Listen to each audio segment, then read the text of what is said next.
Maybe blockchain, if we really think it through, it's really a solution to a very old problem.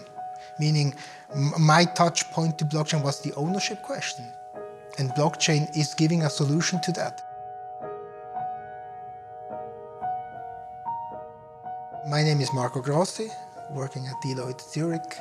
I'm director. I'm part of the audit team, bringing kind of blockchain expertise into audit, and also working with the team of Switzerland, bringing the blockchain thinking to the clients.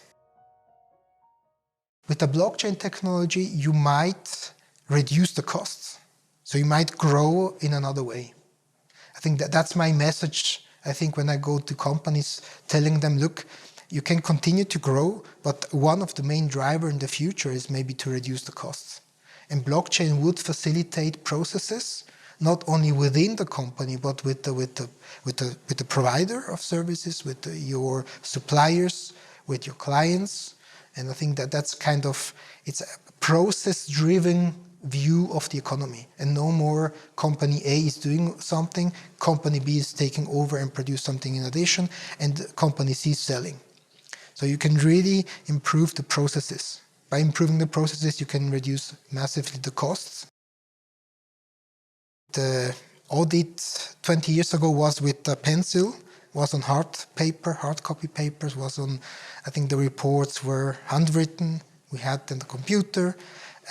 Now we have analytical tools that are already helping us in producing checks or internal controls, validations, etc. This means that we need to be much more technological. We need to have an awareness of how something is programmed in order also to check if the programming is correctly or not. So these might be a kind of capabilities that at the moment we have, but not in the way that it's needed for the future. So I think in the future you always need to have a kind of IT or technological link to the things in order to understand them.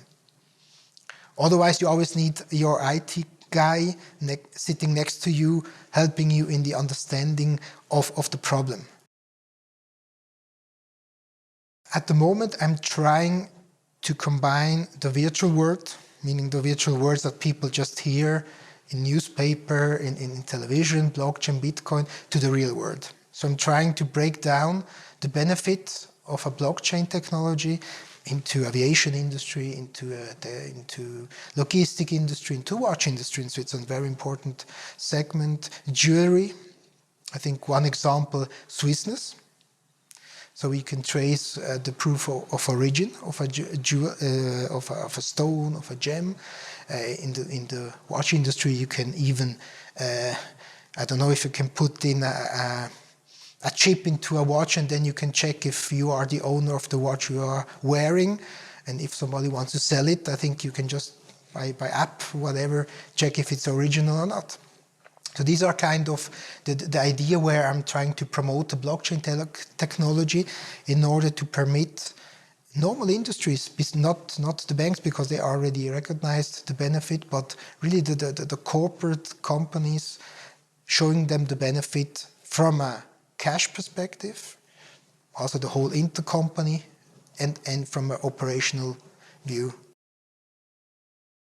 In the future, you need to have the skills to understand how to write a text into a computer language. I think we know today how to write a report, but I think in future we need to understand how we write a code to let the computer do things for us. Let's say it this way, I grew up in the 80s and I started with Commodore, we had Atari, we had Apple. At some point in time, Windows came and everybody just started to use Windows without asking what is the code behind it. What is the code behind moving the mouse?